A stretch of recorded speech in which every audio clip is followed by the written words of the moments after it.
Hello and welcome back to another fair and balanced episode of The Common Truth. As always, I am your host, Marty the Truth Morrison. In studio tonight, all the way from Australia or New Zealand or somewhere that's not America, it's animal rights activist and president of SAFK, Mr. Harmon Shepard. Harmon, it's a pleasure to have you on the show tonight. Thank you, Mr. Morrison. I'd just like to correct you on the pronunciation of the word. It's SAFK. Safka. Shaska. SAFK. Safka. Shishka. Shaft. Shaki. SAFK. Shaska. Pleasure to be here, Marty.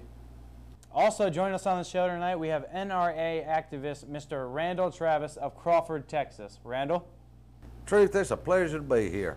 Actually, I was supposed to go down to the school and pick up Junior and go ride around and see if we could hit some deers, but we'll postpone it to be on a show this good. That's repulsive. What'd that faggot say? Wow. Well, good evening, gentlemen. As you know, we're on the show tonight to talk about the new Jacob Jackshaw law, also known as You Kill It, You Grill It. The law was made last Friday by Texas Senator John McConkey, and as truth be told, as always on this network, I don't know anything about the law. Well, Marty, it's commonly known that the Jacob Jackshaw law was brought into force after Mr. Jackshaw himself ran over 6 innocent, helpless, defenseless animals in one day. 6 animals in one day. Now, these ignorant southerners are Now, demanding, hey. not asking, that What? should an animal be hit on accident or on purpose, that they should be eaten. Huh. Mr. Jackshaw should be in prison right now. Now, you ain't ought to get worked up, and you better get off my back, Jack.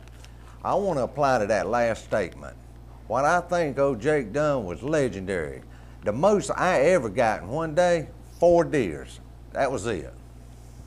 Gentlemen, it seems Senator McConkey made this law to make drivers more cautious by punishing them with the eating of the animals they killed. But Randall, do you think this might be having a reverse effect? It might be, Truth. I know 6 guys down here in Crawford goes hunting a lot, don't even own a gun. They buy a lot of gas, though. Barbaric. Barbaric? Is it barbaric when a fox goes out and eats a squirrel? Is it barbaric the next day when that squirrel goes and eats a frog? Is that barbaric? What the hell are you talking about? Well now, gentlemen, this is a Fox News Network fair and balanced show. There will be no degrading or condescending tones for ratings. But what Mr. Travis just said is physically impossible. I'd say improbable, not impossible. What? What kind of show are you running here? Fair and balanced. Fair and balanced. Mr. Travis, are you drinking a beer? No. I ain't saying we ought to get out of bull crank, line these deers right up down the road and have a buffet. What I am saying is, like around here in Crawford, Texas, some of us don't have hunting license. So what me and Jimbo did is we went and we put us a steel bumper on the front of my truck. We put us a row of spotlights right across the top of it. Now, when I'm riding down the road at night, that deer walks out in front of me, I hit that bumper, I hit that button, then spotlights come on, that deer freezes right in the spot, boom. I got meat to eat that week. Now, what we doing is we trying to line us up one of them scoops. We've been watching them young kids with their hydraulic cars. I can get me one of them scoops. I can hit him with my bumper, drop him into that scoop. I can load him up. I don't even have to get out of the truck. That's what I'm talking about. I'd like you to know, Mr. Travis, that the ancient Wichita people believed the only way an animal should be eaten. And I'll tell you another thing. If them deer were so smart, they'd be in this studio defending their own darn rights. Have y'all ever thought about that? Mr. Travis, there's no proof that these animals don't hurt just the same as we do. Now, my father taught me one thing, and that's to respect all life, animals as well as humans. And there's plenty of animals out there that are physically more superior to us humans. That's a good point, well made, and I gotta be honest, I haven't thought of that yet once. What makes us better, Mr. Travis, eh? You dare ask me why we superior to them deers out there? It ain't God, it ain't IQ, it ain't nothing. It's knives, baby. Mr. Travis, please put that thing away. Between this knife and my pick-em-up truck, that's why we at the top of the food chain and they at the bottom of the food chain. Mr. Travis, the lack of your intelligence is awing. For Christ's sake, Marty, what kinds of people do you bring on this show? All kinds, typically. But I'll tell you one thing. You'll never see a gay or Democrat on here. But who am I kidding? They're practically the same thing.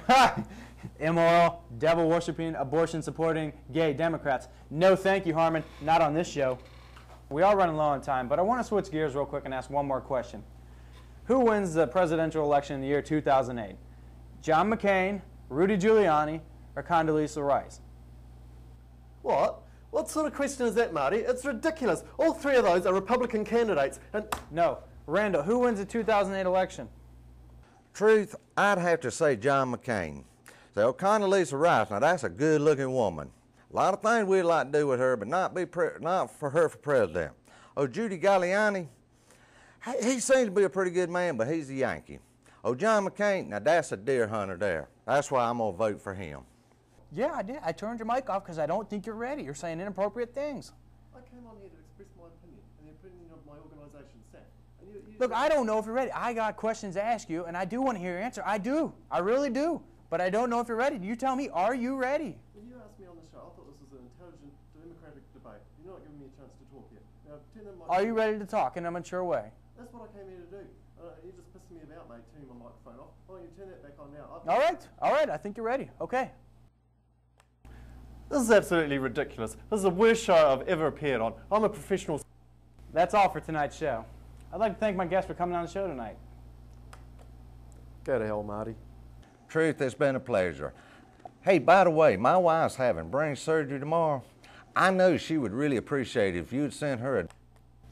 Be sure to tune in same time, same place next week, where I'll be joined by funny men Will Ferrell, Martin Short, and the ever so hilarious Larry the Cable Guy. So if you ever wanted to bomb the studio, next week will be the time to do it. I'll see you then.